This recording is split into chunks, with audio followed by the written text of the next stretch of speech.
Assalamualaikum warahmatullahi wabarakatuh.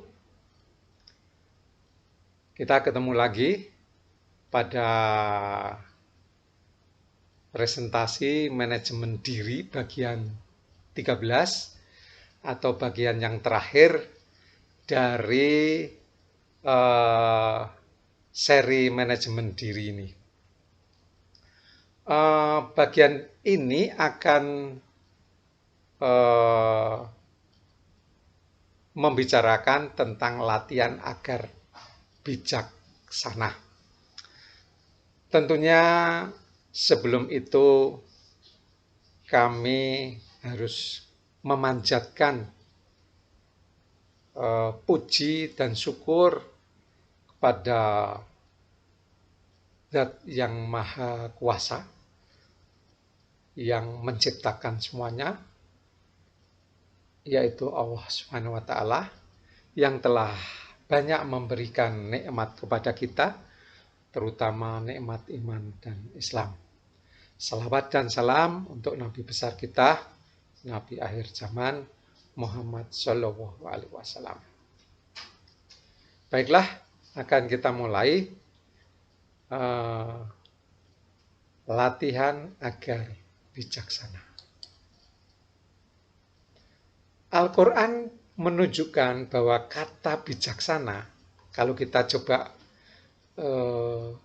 urut ya, kita browse gitu, kita urut kata bijaksana, itu selalu disampingkan atau disandingkan dengan kata keperkasaan.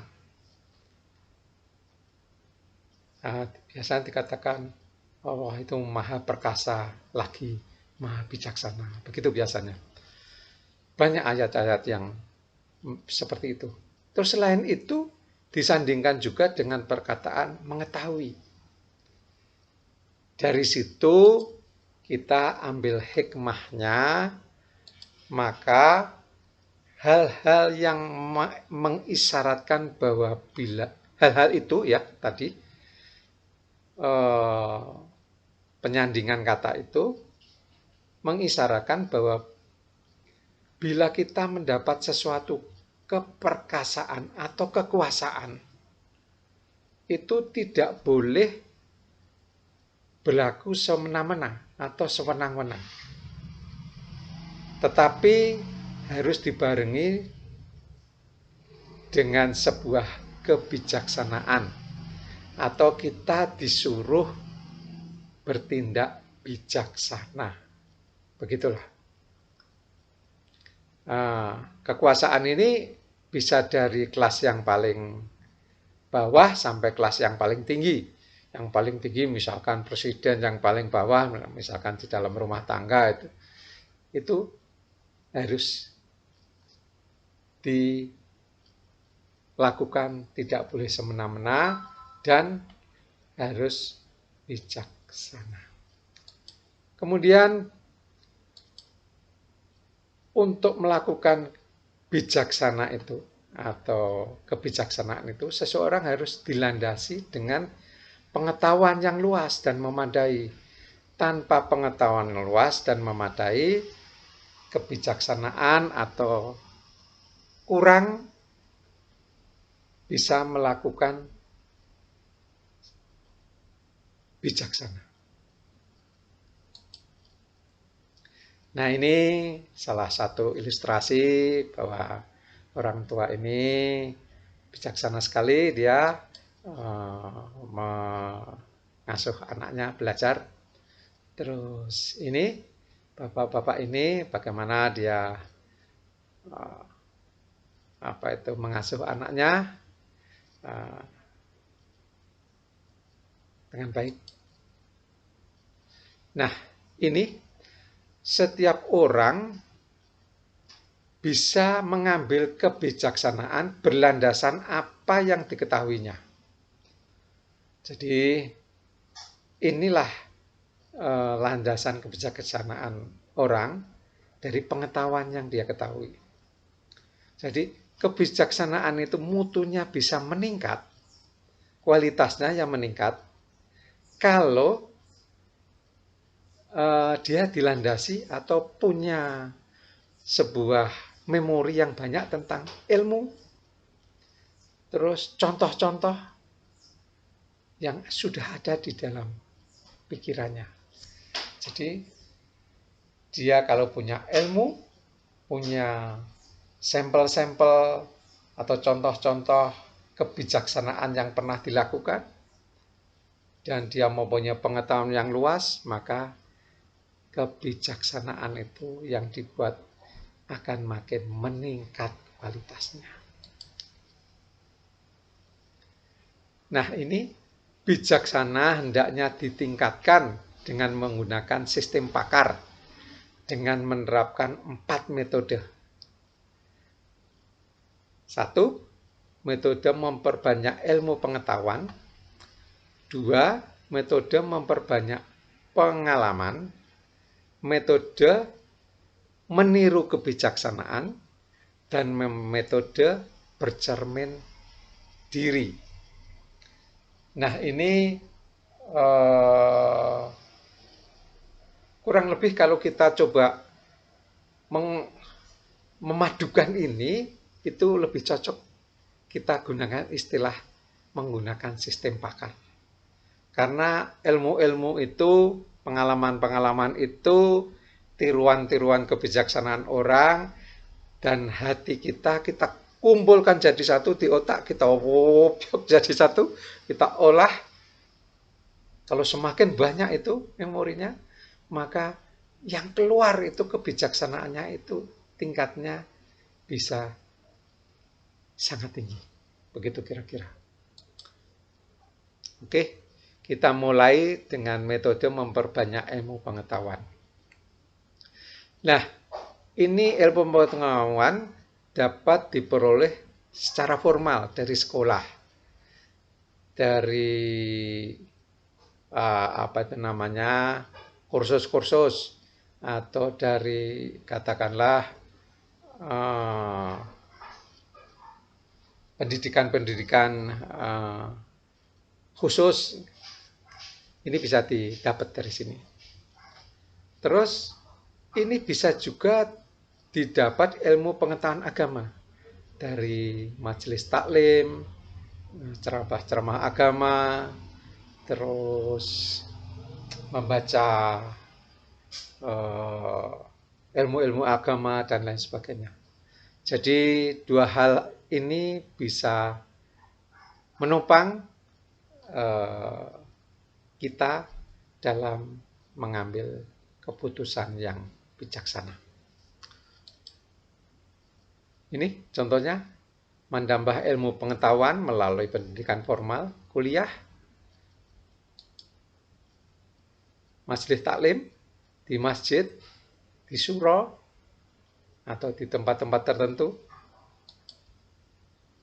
Nah, tentunya ketika kita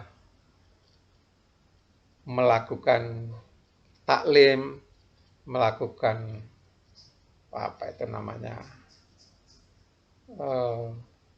nambah ilmu pengetahuan, semuanya itu harus dilandasi dengan kesabaran.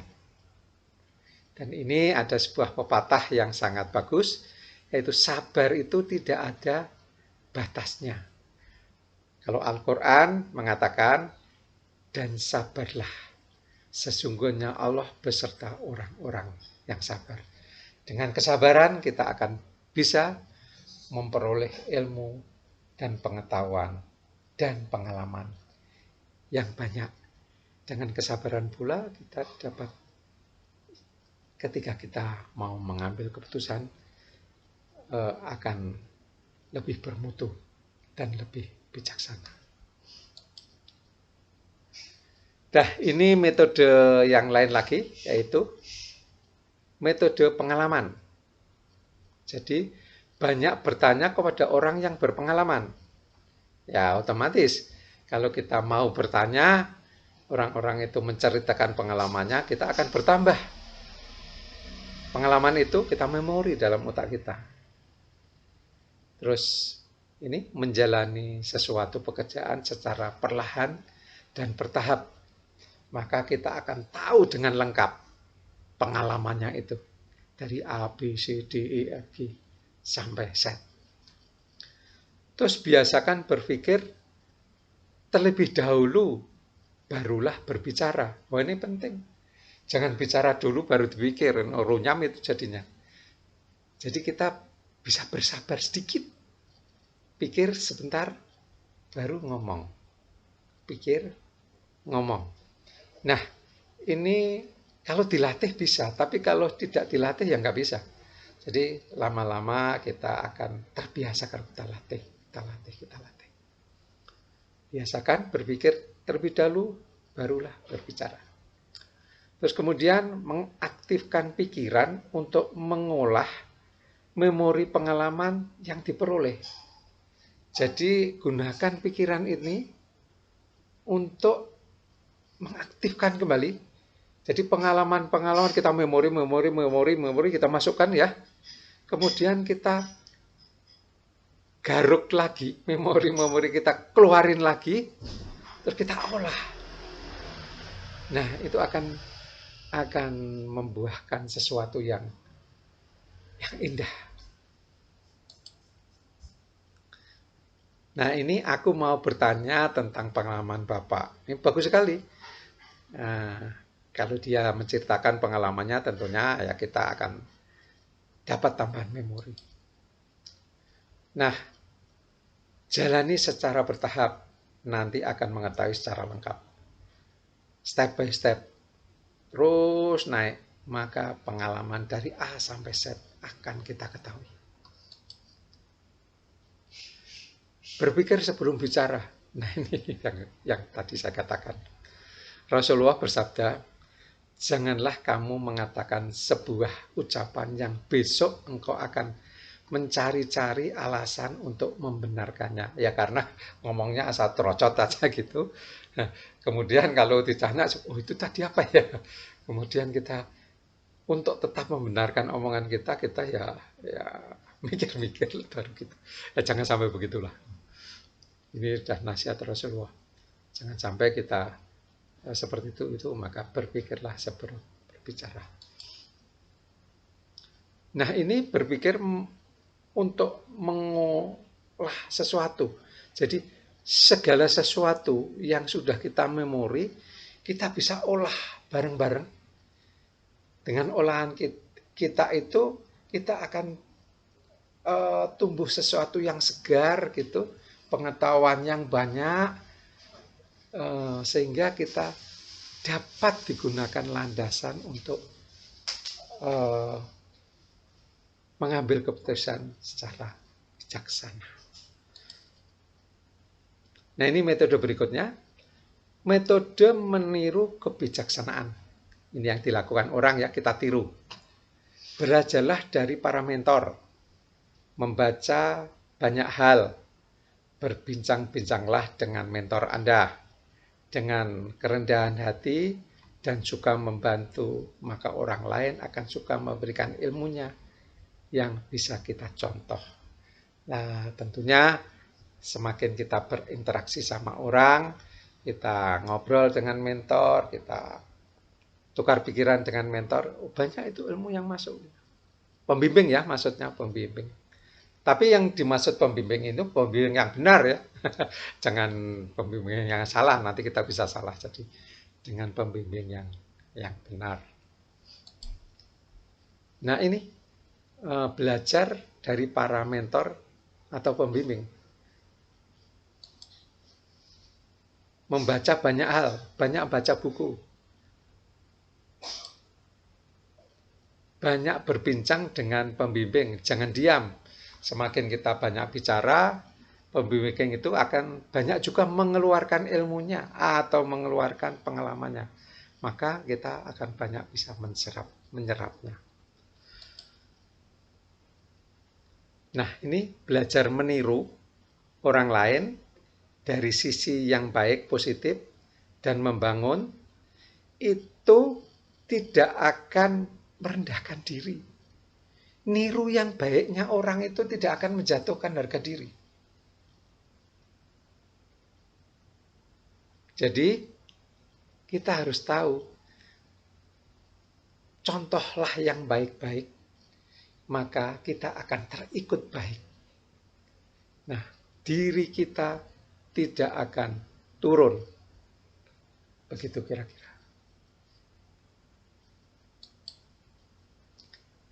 Terus yang terakhir ini metode bercermin diri. Itu belajarlah untuk mengenali kesalahan Anda, menerima bahwa Anda tidak bisa tahu segalanya. Ya otomatis orang ya nggak akan tahu semuanya. Jadilah manusia yang bertanggung jawab atas diri sendiri. Jadi belajar untuk mengetahui kesalahan kita, introspeksi. Kalau kita bisa introspeksi dan kita menyadari bahwa kita itu pengetahuannya itu sedikit, kecil, tidak tahu yang banyak, maka kita akan dengan sendirinya mau nambah ilmu, mau nambah ilmu, mau nambah ilmu. Mau nambah pengalaman, mau nambah pengalaman, mau nambah pengalaman. Dan jadilah manusia yang bertanggung jawab. Ketika kita memutuskan segala sesuatu, tanggung jawab itulah nanti akan lama-lama akan membentuk sebuah karakteristik yang kalau kita mengambil keputusan itu cenderung kita ke arah yang bijaksana dan bijaksana. Ini tadi sebuah ilustrasi, renungi aibmu, jangan aib orang lain. Kalau kita bisa merenungi aib kita, maka kita bisa introspeksi dengan lebih dalam, sehingga kita akan mudah menerima hal-hal baik dari luar. Saya tidak tahu segalanya, ya menyadari, jangan sombong.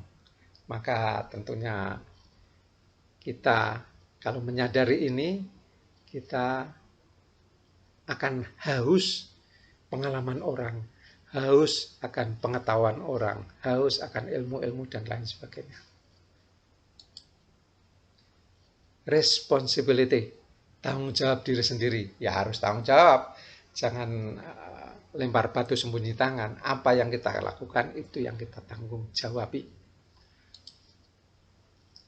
Semoga dapat dimengerti apa yang saya sampaikan tadi.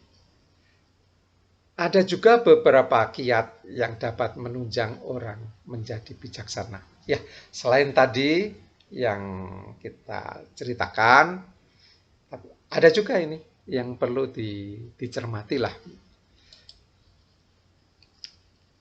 Ini saya bacakan ya.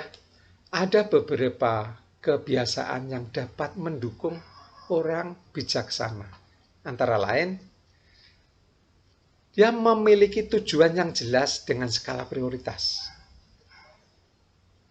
Orang itu tidak segala macam tujuan ngawur aja, enggak. Dia punya tujuan yang jelas dan prioritasnya apa? Clear itu.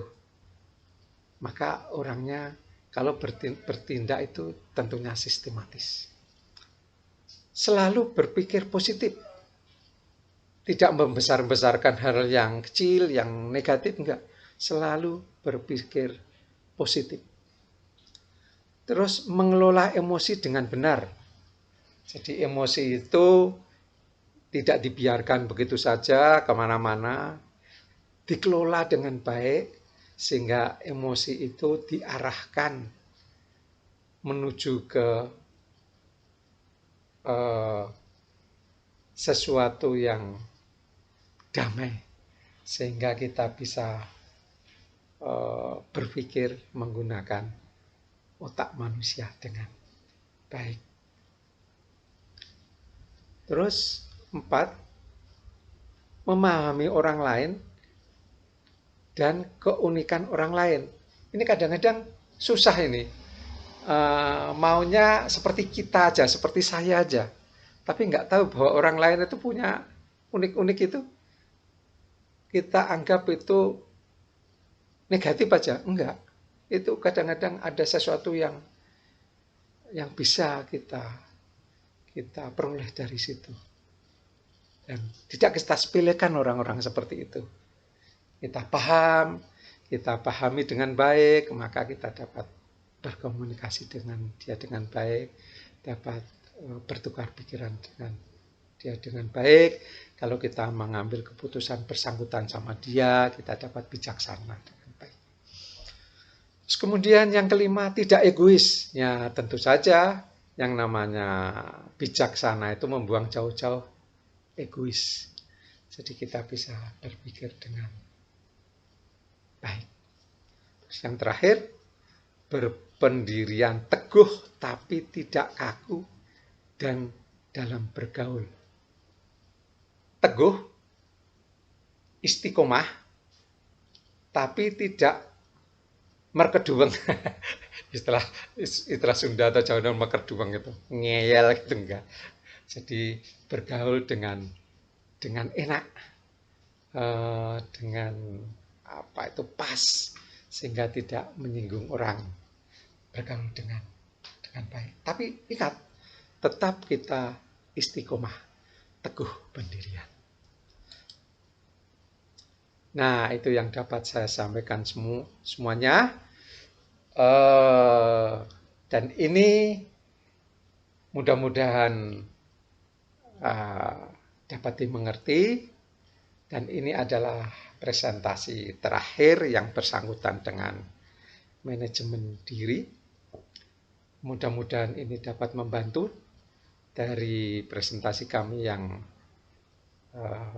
bagian pertama, 2, 3, terus sampai yang terakhir ini bagian 13. Dari semuanya itu tentunya ada kesalahan, kekurangan, atau tidak becusan kami dalam menyampaikan, atau tidak pas, atau tidak cocok lah, atau kekurangan kami dalam memahami ilmu-ilmu ini. Kami mohon maaf. Segala kekurangan ada pada saya. Kalau itu adalah kebenaran, itu datangnya dari Allah Subhanahu wa Ta'ala. Itu yang dapat saya sampaikan, mudah-mudahan berguna. Wabillahi taufiq wal hidayah.